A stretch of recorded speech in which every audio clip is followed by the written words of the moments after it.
3월 한 달 동안은 저희가 인간의 조건이라는 제목으로 시리즈를 진행했고요.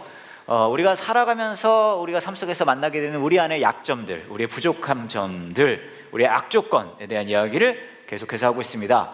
그 사사기에 나오는 기드온의 이야기를 가지고 이제 저희가 계속 이야기를 나누는데요. 오늘은 그 마지막 시간이에요. 일부 예배 때 내가 이걸 했는데 어떤 분이 이쪽에서 우와 그러는 거예요. 진짜 기분이 너무 확 불쾌하게 상쾌해서 여튼 그렇습니다. 함께 보실 말씀은 사사기고요. 8장 22절부터 35절인데요. 여러분 들어오실 때 받으신 안내지, 주보, 똑같은 얘기군요. 화면, 성경 다 나와 있습니다. 저랑 여러분이 한 절씩 교대로 읽어보도록 할게요. 이스라엘 백성이 기드온에게 말했습니다. 당신은 우리를 미디안의 손에서 구했습니다. 그러니 이제 우리를 다스리십시오. 당신과 당신의 자손들이 우리를 다스리기를 원합니다.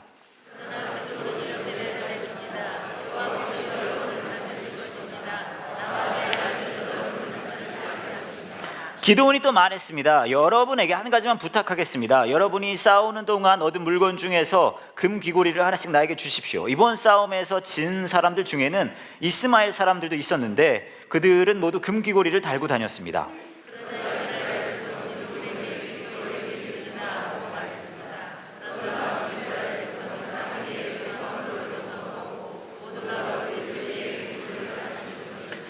그렇게 해서 모은 귀고리의 무게는 금 1700세겔 가량이었습니다. 그 외에 이스라엘 백성은 기드온에게 장식품과 목걸이와 미디안 왕들이 입던 자주색 옷도 주었습니다.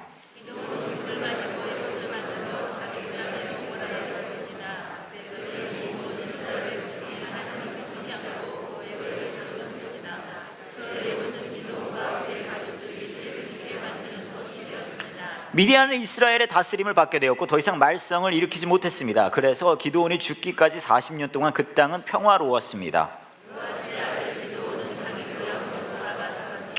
기드온은 아내가 많았기 때문에 아들이 70명이나 있었습니다.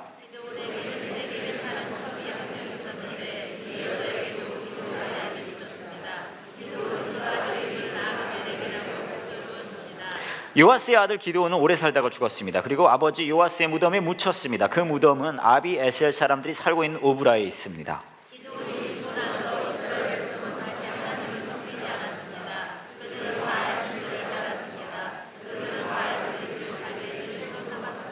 이스라엘의 하나님께서 이스라엘을 그 주변에 사는 모든 적들한테서 구원해 주셨는데도 불구하고 이스라엘 사람들은 여호와 자기들의 하나님을 기억하지 않았습니다.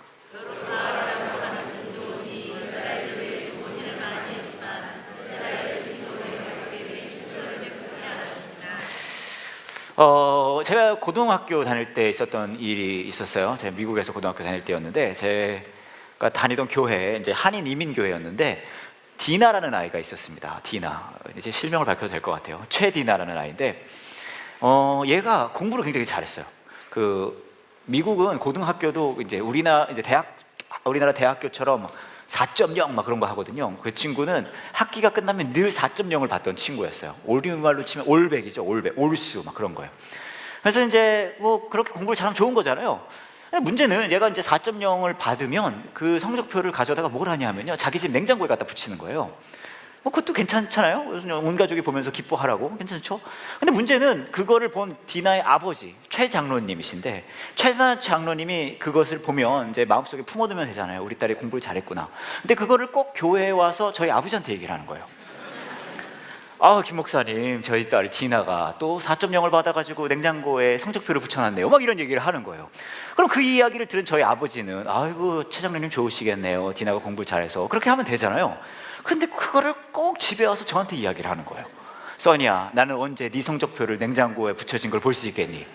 이 얘기를 계속 하시는 거예요. 저는 근데 문제는 저는 성적표를 받아오면요, 냉장고에 붙이지 않고 냉장고 안에 넣어놨거든요. 싱싱하라고. 성적표는 싱싱해야 제맛이잖아요. 근데 어려운 게 이제 걔는 4.0을 늘 받았잖아요. 저는 그렇게까지 공부를 잘은 못했거든요. 제가 딱 봐도 공부를 잘하게 생겼지만 왜 웃으시죠? 근데 그렇게까지 잘 하진 못했어요. 이유 중에 하나가 뭐가 있었냐면 제가 일을 했어요. 일을 이제 고등학교 다닐 때. 그래서 무슨 일을 했냐면 식당에서 접시 닦는 일을 했거든요. 월요일부터 금요일까지 5시 출근해서 밤 10시에 집에 오는. 그러니까 학교가 끝나고 나면 와서 조금 쉬었다가 바로 일을 가서 5시간 동안 접시 닦기를 하고 그 다음에 10시가 되면 이제 집에 오는 거죠. 그러다 보면 어떤 일이 벌어지냐면요, 막 피곤해요. 막 숙제하고 그러면. 그래서 다음 날이 되면요, 아침에 학교를 가기는 가는데 너무 피곤해서 막 계속 졸린 거예요. 그래서 제가 생각을 했죠. 이렇게 하면은 학교 생활하기가 힘들겠다. 그래서 1, 2교시는 버리자. 그래서 1, 2교시에는 그냥 잤어요. 네, 수업이 진행되는데 근데 그냥 자니까 너무 불편해가지고 제가 뭘 했냐면 조그만 비계를 가지고 다녔거든요. 제가 그 당시 학교에서 유명했어요. 필로우 선이라고. 제가 제 몸에는 비계가 별로 없지만 가지고 다니는 건 하나가 있었어요. 여러분 아시죠? 제 설교에는 깨알 같은 게 많이 숨어 있어요. 여하튼 그래서 이제 막 그렇게 하다 보면은 성적을 4.0을 받기가 쉽지가 않아요. 왜냐하면 모든 수업에서 이제 4.0을 받아야 되는 거잖아요.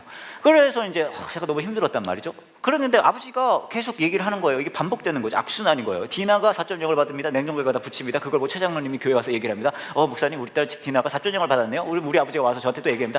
아들아, 나는 네 성적표를 언제 볼 수 있겠니? 냉정고에 붙은 거를. 또 한 학기가 지나가면 디나가 성적표를 가서 붙입니다. 장로님이 또 와서 얘기를 합니다. 그래서 김 목사님 저희 딸 디나가 4.0을 또 받았네요. 그럼 우리 아버지가 디나한테 가서 얘기를 합니다. 난 네 성적표를 언제 볼 수 있겠니? 막 이런 식으로. 여하튼 제가 너무 힘들었어요. 그래가지고 제가 이렇게 안 되겠다 싶어서 제가 디나를 한번 불렀어요. 만났죠, 둘이.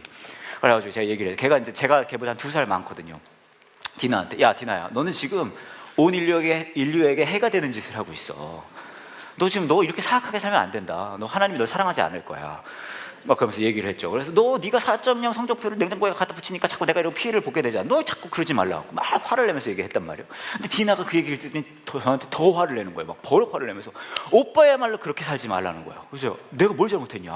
난 잘못한 게 없다. 네가 내 삶에 지금 굉장히 큰 피해를 끼치고 있는 거죠. 얘가 막 화를 내면서 오빠가 내 삶에 정말 큰 잘못을 저지르고 있다는 거예요. 막 그랬죠. 얘가 하는 얘기가 자기가 4.0 성적표를 받아와서 냉장고에 딱 갖다 붙인대요. 그러면 이 아빠 되시는 최장님이 딱 와서 보시는 이렇게 얘기한다는 거예요. 야 디나야, 뭐 4.0 받은 건 괜찮은데 그거 아니? 교회 김 목사님 아들 써니는 집에 돈을 벌어온대더라. 성적표 나부랑에 이런 거 4.0 갖다 붙여서 우리 집에 살림이 보탬이 되겠니? 성적도 잘 받아야 되고 돈도 벌어야 된다는 거죠. 근데 이거 보시면 이런 거예요. 무슨 얘기냐면요, 서로 이제 잘난 맛인 거죠. 이 집은 우리 딸이 잘났다, 우리 아들이 잘났다, 이 맥락이 있는 거예요. 근데 이제 제가 사실 이 이야기를 우리 교회에서 벌써 한 4-5번 했어요. 근데 여러분 처음 들은 것처럼 웃어주시는데, 근데 그럼에도 불구하고 제가 사실 설교를 준비할 때 여러분에게 늘 프레시한 이야기만 해주잖아요. 막 처음 듣는 이야기. 근데 이런 이야기 왜 몇 번 했는 이야기를 왜 또 합니까? 라고 말씀을 물어보신다면, 제가 오늘의 주제, 교만이죠. 교만, 프라이드, 그렇죠? 교만에 대한 이야기를 제가 이제 이렇게 만들어 가면서 이거 이야기 찾는 게 너무 어려운 거예요. 왜 그런지 생각을 해보니까 이런 게 있어요. 교만은요, 우리가 이제 한 달 동안 우리의 약점에 대해서 이야기했잖아요. 열등감에 이야기하고 두려움, 불확실성에 대해서 이야기를 했습니다. 근데 교만은요, 앞에 3개랑 많이 달라요. 어떻게 다르냐 하면, 앞에 이야기한 두려움, 열등감, 불확실성은요, 우리가 굉장히 쉽게 인지합니다. 내가 지금 너무 무서워. 지금 상황이 너무 불확실해. 난 뭐 이런 사람밖에 안 되지. 열등감, 이런 거는 우리가 쉽게 인지해요. 근데 교만은요, 여러분, 교만은 우리가 인지하기가 쉽지 않아요. 생각해보시면은 여러분 막 거울 같은 거 보시면서 평소에 나 너무 힘들어, 두려워, 이런 건 충분히 할 수 있는데 막 거울 보면서 나 오늘 너무 교만한데? 이런 일은 잘 일어나지 않아요. 그렇지 않습니까? 교만이라는 건요, 정말로 내가 인지하는 게, 내가 느낀다, 내가 교만하구나 하고 느끼는 게 굉장히 쉽지가 않습니다. 또 하나가 있어요. 교만의 어려운 점. 그 약점으로 인지하기 어려운 점, 그 2번째 뭐냐면요, 교만하다는 것을 우리가 안다 하더라도요, 너무나 자연스럽고 너무나 쉽게 우리는 그걸 숨깁니다. 우리는 교만을 숨기는 거에 굉장히 익숙해져 있어요. 그래서 교만이라는 것을 우리가 인지하기가 굉장히 쉽지 않습니다. 여러분 주위에 누가 여러분에게 칭찬을 했다고 쳐요. 이렇게 살이 많이 빠지셨어요. 그러면 여러분 반응이 맞아요. 이제 알아보셨군요. 나 완전 빠졌는데. 안 그래요? 어떻게 하죠? 아니요, 무슨 말씀이시오? 똑같아요. 그러잖아요. 왜 이렇게 외모가 좋으세요? 그러면은 여러분 반응이 이제 알아봤냐? 안 그러잖아요. 그렇죠? 어떤 반응이에요? 아닙니다. 이러면요. 근데 마음속으로 어떻게 생각하세요? 다 그렇게 생각하잖아요. 왜 이제 알아봐? 그래, 저만 그런가요? 무슨 말이냐 하면 교만이라는 건 인지하기도 쉽지 않고 또 하나는 내가 그 자신이 굉장히 숨기기 쉽다는 거예요. 두려움이나 열등감이나 불확실성 이런 건 우리가 굉장히 쉽게 느끼거든요. 근데 이건 굉장히 어려운 약점입니다. 오늘 말씀을 보시면 기도원의 이야기가 계속 진행이 되고 있죠. 시작할 때 이렇게 시작을 합니다. 이스라엘 백성들이 기도원한테 와서 얘기를 하는 거예요. 당신은 우리를 미디안의 손에서 구했습니다. 그러니 이제 우리를 다스리십시오. 당신과 당신의 자손들 우리를 다스리기 원합니다. 얘기하는 거예요. 당신 정말 훌륭합니다. 우리를 다스려 주세요. 이렇게 얘기해요. 그때 기도원이 우리 두온이 형이 굉장히 멋있게 답을 해요. 이렇게 말하죠. 여호와께서 여러분을 다스리실 것입니다. 나와 내 아들은 여러분을 다스리지 않을 것입니다. 완전 멋있잖아요. 그렇죠? 여기까지만 보면 기도원은 진짜 훌륭한 사람인가 보다라고 생각할 수 있어요. 근데 이렇게 말하고 나서 우리 기도원이 하는 일이 뭘 하냐면요, 귀걸이를 모아서 우상을 만듭니다. 그죠? 그런 일을 해요. 여기에 더 가서 우리 기도원이 한 일이 또 무슨 일이 있냐면, 지금 왕이 돼서 우리를 다스려 달라고 했는데 기도원이 안 된다 그랬어요. 나도 안 되고 우리의 자손, 내 아들도 여러분을 다스려서 안 됩니다. 여호와 하나님이 여러분을 다스려야 됩니다. 그리고 분명히 얘기했죠. 근데 이 기도원에게는 아내가 많이 있었다고 해요. 그리고 그 아내들을 통해서 아들이 70명이 있었다는 이야기를 후반부에 하고 있습니다. 그리고 이렇게 얘기를 해요. 기도원은 아내가 많았기 때문에 아들 70명이 있었습니다. 30절이죠. 그래서 31절에 기도원에게는 세겜에 사는 첩이 한 명 있었는데, 아마 그 당시에는 기도원의 아들을 낳는 게 유행이었나 봐요. 그래서 이렇게 얘기하는 거예요. 이 여자에게도 기도원의 아들이 있었습니다. 유행이니까. 그런데 이렇게 얘기해요. 기도원은 그 아들의 이름을 아비멜렉이라고 붙여주었습니다. 이름이 뭐라고요? 아비멜렉. 멋진 이름 아닙니까? 아비멜렉. 근데 이 이름을 붙여주면 뭐 그런가 보다 생각하실 수 있겠지만, 이 아비멜렉의 이름의 뜻이 뭔지 아십니까? 우리 아버지는 왕이다라는 뜻이에요. 아비가 나의 아버지고요, 멜렉이 왕이에요. 기드온은 이스라엘 백성들이 와서 우리를 다스려 주세요 했을 때 아닙니다. 무슨 말씀을요? 하나님이 다스리셔야죠. 저와 제 아들은 여러분을 다스릴 수 없습니다라고 얘기했어요. 근데 그 똑같은 기드온이 자기 아들의 이름은 뭘로 줘요? 아비멜렉이라고 줘요. 우리 아버지는 왕이다. 무슨 말인지 아십니까? 기드온의 삶에서도 우리가 볼 수 있어요. 교만은 인지하기 어렵고요, 그리고 그 교만이 나타난다 하더라도요, 그 교만은 뭐 하는지 아십니까? 우리는 그것을 숨깁니다. 근데 이게 우리 안에도 있어요. 여러분이 어떤 삶을 살아가고 계신지 모르지만 우리도 모두 이 교만이라는 약점을 가지고 있습니다. 인지하지 못할 뿐이죠. 그리고 그걸 막 가리려고 하는 성향이 우리 안에 있고요. 그러면 제가 생각해 봤어요. 우리는 도대체 왜 교만한 걸까? 제가 생각해 봤거든요. 최근에 있었던 일인데, 작년 한 11월 말이었던 것 같아요. 오늘 이제 3월이니까 한 4개월 전 일이죠. 저희 교회 한 여자 집사님께서 저에게 전화를 주셨어요. 그래서 전화를 받았는데 쭉 말씀을 해주시는 게 무슨 내용이었냐 하면, 이분이 교사신데 이제 선생님이시죠. 교사 생활을 37년을 하신 거예요. 37년. 그리고 올해 2월이 정년 이제 퇴임을 하시는 거였어요. 그러시냐고 이제 말씀을 드렸는데, 이분이 하시는 이야기가 37년 교편 생활을 마무리를 하면서 이제 마지막 학기를 가르치고 있었던 거예요. 이 선생님께서, 이 집사님께서 그러시면서 하시는 말씀이, 37년 교편 생활하고 이 마지막 이제 그런 아이들을 가르치는데, 마지막 학기를 가르치는데 이 아이들에게 복음을 전하고 싶다는 거예요. 그런 말씀을 하시는 거예요. 그래서 마지막 주에 이분이 이제 가르치신 37년 교편 생활 가장 마지막 주죠. 그 주에 아이들에게 복음을 전해야 되겠다라고 생각하신 거예요. 그래서 곰곰이 고민을 하신 거죠. 어떻게 하면 내가 아이들에게 좀 부드럽게 자연스럽게 복음을 전할 수 있을까 생각 한참 하시다가 저한테 전화를 하셔서 이렇게 말씀하시는 거예요. 써니 목사님이 우리 학교에 오셔서 아이들에게 이 복음을 전해 주실 수 있냐, 그렇게 말씀하신 거예요. 근데 정말 귀하잖아요, 그렇죠? 얼마나 그 하루하루가 귀하시겠어요, 이분이 마지막인데. 근데 그분의 그 교편생활 마지막 한 주를 저에게 주신 거예요. 그러면서 와서 아이들에게 복음 전해 주십시오, 그렇게 말씀하신 거예요. 그래서 제가 알겠습니다라고 말씀을 드렸어요. 그리고 이제 막 시간이 가고 있는데 시간이 가면 갈수록 제가 막 마음에 부담이 되는 거예요. 왜 그러냐 하면, 이게 한 번만 가서 하는 게 아니라요, 10시간을 해야 돼요. 10시간, 대단하지 않습니까? 10시간. 저는 여러분 딱 보시다시피 제가 이 체력이 좋아 보이진 않잖아요. 저는 사실 저희 교회 예배가 3부로 진행된 이후부터 굉장히 몸무게가 빠지는 느낌이에요. 그나마 얼마 가지지도 않았는데, 여하튼 근데 10시간을 하니까 막 부담이 되는 거예요. 거기다가 여러분 아시는지 모르겠지만요, 이게 중학교거든요. 이 지역에 있는 중학교예요. 중학생들 여러분 요즘 만나보셨습니까? 요즘에 가장 무서운 애들이 중학생 애들이에요. 걔들 평소 표정이 늘 이렇잖아요. 그러니까 내가 막 이제 무서운 거죠. 얘들이랑, 얘네가 또 교회에 있는 애들도 아니고 그냥 일반 학교고, 그리고 가서 이제 10시간을 해야 되니까 막 마음에 부담이 되는 거예요. 그래서 이제 어떡하지 그러고 있다가 이제 너무 어려운 제안을 해주셨는데, 제가 그분한테 다시 전화를 해서 못 가겠다 그러면 또 상심하실 거 아니에요. 그래서 어떡하지 하고 있었는데, 여러분 기억나시는지 모르겠지만 작년 연말에 12월 초 막 그때였어요. 중반까지 독감이 한참 많이 돌았습니다. 기억하세요? 네, 근데 그 당시에 마침 저희 딸 두 아이가 다 A형 독감에 걸려 있었어요. 그래서 제가 고민을 한참 하다가 생각을 했죠. 좋은 아이디어가 하나 떠올랐습니다. 무슨 아이디어냐 하면, 제가 직접 전화를 드려서 못하겠다고 하는 거는 이분이 너무 제가 상처될 거 할 것 같으니까, 내가 만약에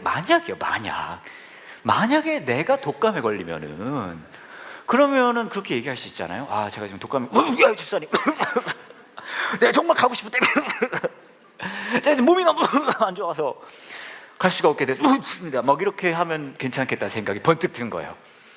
네, 그래서 그때부터 제가 저희 아이들에게 사정없는 애정 행각을 하기 시작했어요. 애들 막 뽀뽀하고 안아주고 너무 예뻐 얘들아 막 해줬어요. 그랬더니 우리 아이들이 너무 놀란 거예요. 이 아빠가 이런 아빠가 아닌데. 그리고 막 얘네 밥 먹은 숟가락 가지고 저도 같이 먹고, 얘네 물 마시면 그 물 나도 따라 마시고, 애들 막 자고 있을 때 평소에는 따로 잤는데 그날만은 가서 옆에도, 그동안 무서웠지 아빠가 같이 자줄게 막 옆에서 막 애들 얼굴에 막 얼굴 비비고 막 난리가 난 거예요. 그렇게 되면 이제 되겠다. 대단한 사실이 뭔지 아십니까? 제가 그걸 한참 했거든요. 네, 놀랍게도 여러분, 제가 너무 건강한 거예요. 아프질 않아요. 너무 건강해요. 독감 근처에 오지도 않아요. 심지어는 제 아내가 옮았어요. 제 아내 멀리 있었는데 저는 안 옮았어요. 그래서 결국은 몸이 너무 건강해져서 이제 그걸 갔어요. 그 중학교를 갔습니다. 그래서 10시간을 다 했어요. 10시간 다 하고 아이들에게 웃겨주고 재밌는 영상도 보여주고 막 그런 거 다 했단 말이에요. 근데 이제 첫날에 이제 한 3일 정도 이걸 한 거였거든요. 첫날에 한 2시간 끝나고 나서 점심을 먹을 때, 제가 여러분들 잘 아시겠지만 제가 또 굉장히 양심적인 사람이거든요. 제가 이 집사님한테 솔직히 말씀을 드렸어요. 사실 집사님, 제가요 말씀을 듣고 하겠다고 얘기는 했지만 막상 이날이 다가오니까 마음이 부담이 되고 10시간이나 하는 게 너무 힘들 것 같아서 사실 독감에 걸리고 싶어서 아이들에게 애정행각을 했습니다. 근데 제가 너무 건강한 거예요. 집사님, 죄송합니다. 제가 그런 마음을 가졌어요 라고 말씀을 솔직하게 드렸어요. 근데 이 집사님께서 저한테 그렇게 말씀하시는 거예요. 목사님, 그렇지 않아도 저희 학교에도 독감이 많이 돌았었어요. 그래서 목사님, 제가 기도했어요. 목사님 건강하시라고요. 혹시나 독감이라도 걸리면 못 오실까봐 목사님 건강하시라고 제가 기도했습니다. 그리고 그 당시에 독감이 막 돌 때 학교에서 독감이 너무 많이 도니까 방학을 일찍 시작하자라는 이야기가 있더라고요. 근데 방학을 일찍 시작하게 되면 목사님이 오셔서 복음 전하게 되는 그 한 주가 날아가게 되잖아요. 그래서 방학도 제 시간에 시작되더라고 기도했습니다. 이게 다 짜져진 각본이었던 거죠. 그래서 제가 건강할 수 있었던 거죠. 그죠? 아마 이 시점에서 여러분들은 다 머릿속에 그 생각을 하고 계셨을 거예요. 참, 써니 나쁜 놈이다. 제가 나쁜 놈 맞아요. 제가 나쁜 놈 맞습니다. 근데 제 나쁜 것 중에 제가 뭐가 제일 나빴는지 아십니까? 제 나쁨의 정체가 뭐였는지 아십니까? 이거였어요. 제가요, 교만했어요. 제가 교만했어요. 솔직히 말씀드리는 거예요. 제가 교만했었습니다. 근데 생각해 봤거든요. 근데 그 과정 중에 제가 교만이라고 느끼는 리액션은 없었어요. 제가 막 잘난 척을 한다거나 막 이 집사님한테 네, 제가 한번 가보도록 할게요. 제가 굉장히 바쁘고 제가 그런 거 안 했거든요. 잘난 척 안 했어요. 저 정도가 가져야 아이들이 복음을 듣지 않겠습니까? 이런 거 안 했어요. 흔히 우리가 교만하면 그런 거 생각나지 않습니까? 막 잘난 척하는 거. 그런 거 없었거든요. 근데 내가 왜 교만했을까? 나의 진짜 교만의 모습이 뭐였을까 생각해 봤더니 이거였어요. 뭐냐면요, 저는요 그때 하나님이 보이지 않았어요. 저는 그때 하나님이 보이지 않았어요. 놀랍게도 이 집사님은요 하나님만 보였어요. 그러니까 당연히 그분 기도가 이루어지죠. 여러분, 교만의 진짜 문제는 뭔지 아십니까? 잘난 척하는 게 아니에요. 잘난 척 잘 안 하실 거예요. 아마 마음속으로는 그래도 에이 무슨 말씀을요. 아니에요. 그러면서 마음속으로 왜 이걸 이제 얘기해. 교만의 본질은 잘난 척이 아닙니다. 교만의 본질은 뭔지 아십니까? 하나님이 보이지 않는 거예요. 잘 생각해 보시면 저의 삶도 그렇고 여러분의 삶도 그렇고요, 잘 보시면 비록 잘난 척은 하지 않는다 하더라도 우리 안에 있는 그 하나님이 보이지 않는 모습들이 있어요. 매우 매우 교만한 모습들이죠. 오늘 말씀 보시면 기드온의 이야기, 그 마지막 삶의 마지막 모습이에요.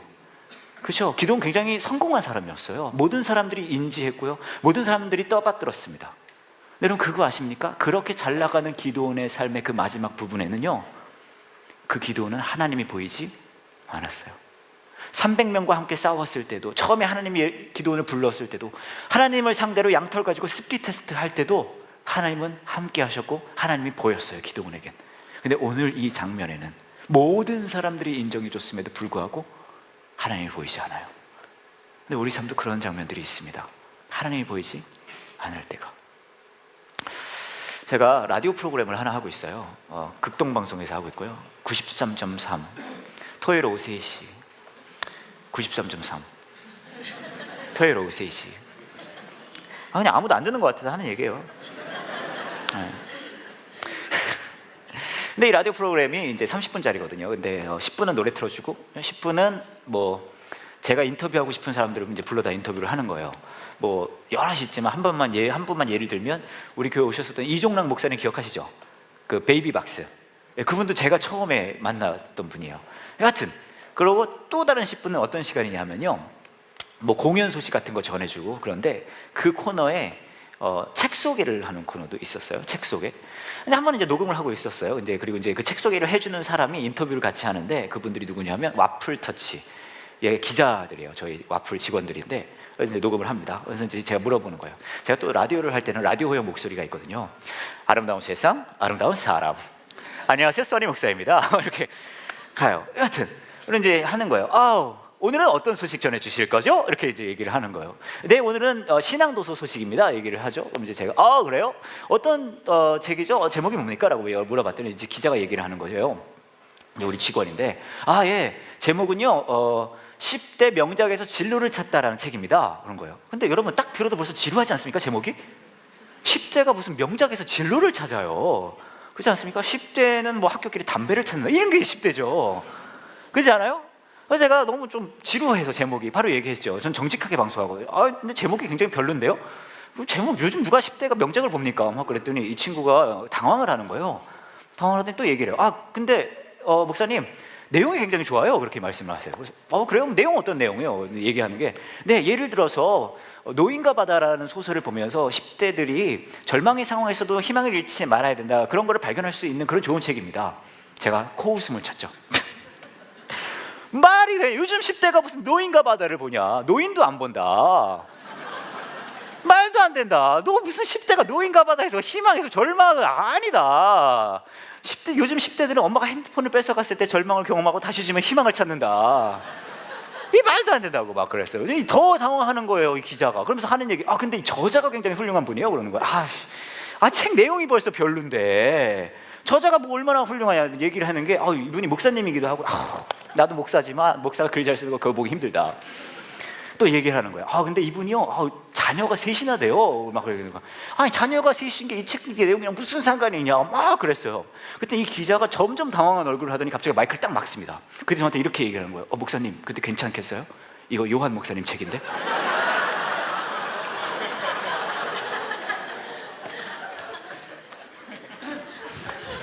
김요한 목사님의 신간 10대 명작에서 진로를 찾다입니다.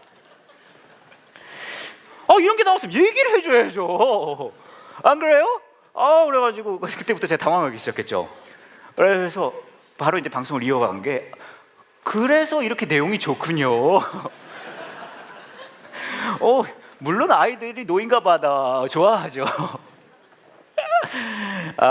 용돈을 받아보다 노인과 바다죠. 막 그래가면서 여하튼 막 그렇게 얘기를 해준 거예요. 근데 제가 이제 방송 그냥 내보냈어요. 왜냐면 제가 다시 녹음하는 게 너무 귀찮아가지고 대신 대부분 편집을 했습니다. 그래서 내보냈는데, 근데 제가 그 얘기를 들으니까 막 생각이 나는 거예요. 무슨 생각이 났냐 하면, 생각해보니까 요한 목사님 저한테 이 책 이야기를 찔끔찔끔 해준 적이 있어요. 10대에 대한 책을 써달라고 출판사에서 부탁을 했는데 내가 10대랑 놀아본 지가 오래돼서 쉽지 않았다, 그런 얘기 해준 게 기억이 나고요. 또 생각해보니까 예전에 명작, 아이들이 좋아할 만한 명작 중에 뭐가 있을까 생각을 해보는데 찾기가 쉽지 않다, 뭐 그런 얘기를 해주는 것도 기억이 나요. 찔끔찔끔 여기저기 얘기를 해준 게 이 이야기를 들으니까 다 연결이 되더라고요. 더 대단한 건 뭔지 아십니까? 지금 이 설교가 녹화되고 있기 때문에 똑바로 얘기를 해야 되거든요. 제가 요한 목사님이 졌다는 이야기를 듣자마자 역시 좋은 책이구나, 그 똑같았던 내용이 저자를 안다는 사실에 다시 다 다르게 그런 거듭나는 경험을 제가 했습니다.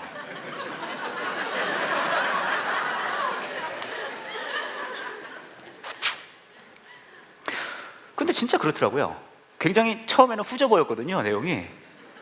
근데 제가 요한 목사님을 알기 때문에 이 내용이 다르게 보이는 거예요. 맞아, 요한 목사님이 이런 마음으로 이런 걸 썼겠다라고 느껴지는 거예요. 근데 제가 생각해 봤어요. 신앙의 삶이 뭐가 좋습니까? 여러분, 신앙의 삶을 가지면 부자가 되십니까? 꼭 그렇지는 않아요. 그런 분들도 간혹 계십니다. 하지만 여러분은 아닐 거예요. 신앙을 가지면 아이들이 좋은 대학을 갑니까? 그런 분들도 계십니다. 하지만 여러분은 아닐 거예요. 뭐가 좋을까? 신앙을 가지면 이거 다르더라고. 뭔지 아십니까? 이거랑 똑같아요. 똑같은 세상이 이 세상을 지은 분을 알을 통해서 다르게 보인다는 거예요. 왜 우리가 교만한 줄 아십니까? 왜냐면요, 우리는요 이 똑같은 세상을 그냥 똑같이 보기 때문에 그래요. 하지만 우리가 이 똑같은 세상을 보았을 때에 하나님은 이 세상을 이렇게 보시는구나, 우리 하나님은 나를 이렇게 보시는구나, 그때부터는요 완전히 다르게 이 세상이 보인다는 거죠. 교만이란 것이 우리 삶에 찾아올 때, 우리에게 약점으로 드러날 때는 그 한 경우밖에 없어요. 하나님이 보이지 않을 때, 나만 보이고 내가 이룬 것만 보이고 내가 해낸 것만 보이고 다른 사람들이 당연히 인정해 줘야 될 나의 안에 있는 그 여러 가지 그런 것만 보일 때거든요. 오늘 말씀에도 기도원도 똑같아요. 하나님이 보이지 않을 때 교만했거든요. 제가 얼마 전에 있었던 일인데, 월요일이었어요. 월요일 제가 이제 어디 외출을 했다가 집에 왔거든요. 그게 한 오후 3시 반쯤이었어요. 엘리베이터를 기다리고 있는데 저희는 17층에 살아요. 근데 10층에 사시는 아주버님이 오시는 거예요. 그래서 이제 같이 기다리다가 엘리베이터를 타고 올라갑니다. 쭉 올라가는데 제가 또 굉장히 예의 바른 사람이거든요. 또 인사를 하죠. 네, 제가 또 이웃에게 하는 또 인사 버전이 있거든요. 안녕하세요, 오늘 날씨가 너무 좋은데요? 이렇게 인사를 해요. 이분이 너무 성격 좋으시더라고요. 막 밝게 받아주시네. 안녕하세요 그러시는 거예요. 그러시면 저한테 물어보시는 거예요. 근데 오늘 일찍 퇴근하시나 봐요 그러시는 거예요. 근데 저는 이제 월요일이 쉬는 날이거든요. 저희 업계 분들은 대부분 그날 쉬어요. 그래서 제가 이제 그 얘기를 듣고 그게 아니라 저는 월요일 날 일을 합니다. 월요일 날 쉽니다 라고 말씀을 드렸어요. 근데 이분이 교회를 다니신 분 같아요. 굉장히 많이 다니신, 교회를 잘 아는 분 같은데, 제가 이분이 저에게 하신 말씀을 듣고 깜짝 놀랐어요. 뭐라고 하시냐면 이렇게 말씀하시는 거예요. 막 웃으시면서 그러세요 그러시면서 이렇게 말씀하시는 거예요. 월요일 날 일하시는구나. 근데 목사님은 아니신 것 같은데 뭐 하시는 분이세요?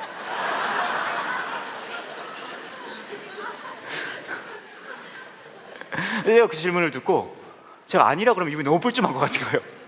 그러게요, 목사님은 아니신 것 같은데 이 사람은 뭐 하는 분일까요? 그러다가 이제 내리실 쯤 돼서 하지만 제가 목사입니다 그렇게 말씀드리고, 이분은 굉장히 당황해 하시면서 이제 내리셨어요. 근데 어쩌면 우리 안에도 그런 고백이 있어요. 하하하하 웃으시면서 하나님은 아니신 것 같은데 뭐 하시는 분이세요?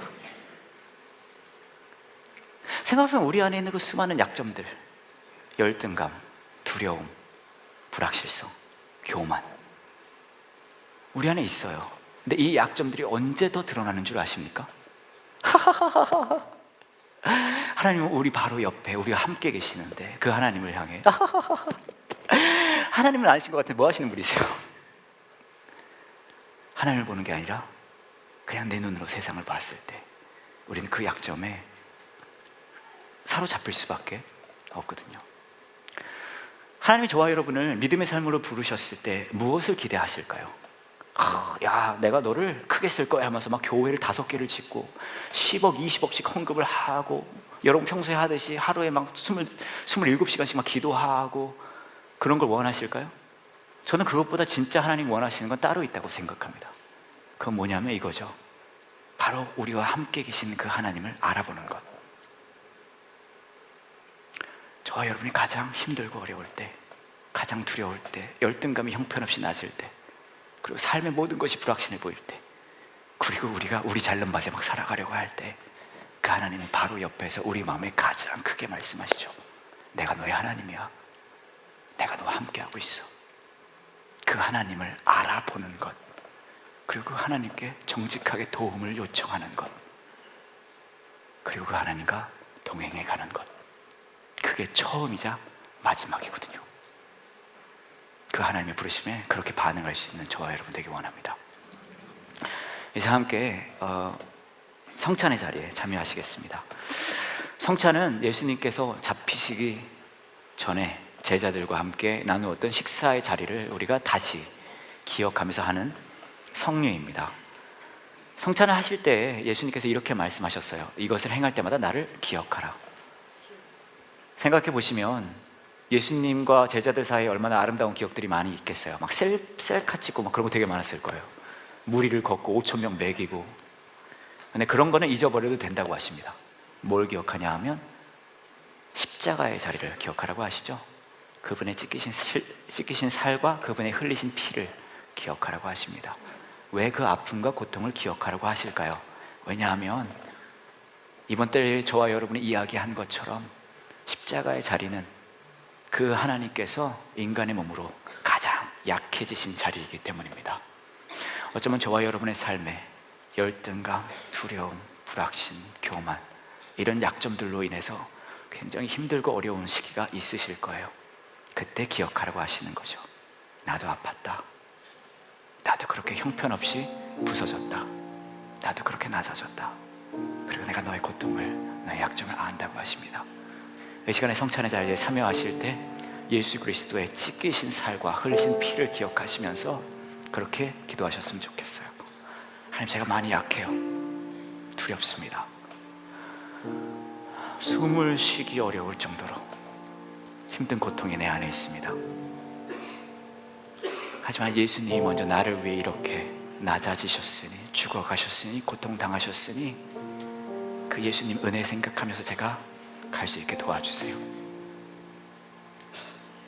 라는 그 기도가, 그 마음이 오늘 성찬의 자리에 저와 여러분에게 있기 원합니다. 앞에 2군데, 뒤에 3군데 성찬 테이블이 있습니다. 가까우신 곳에 자유롭게 참여하시면 되겠습니다. 성찬을 시작하겠습니다.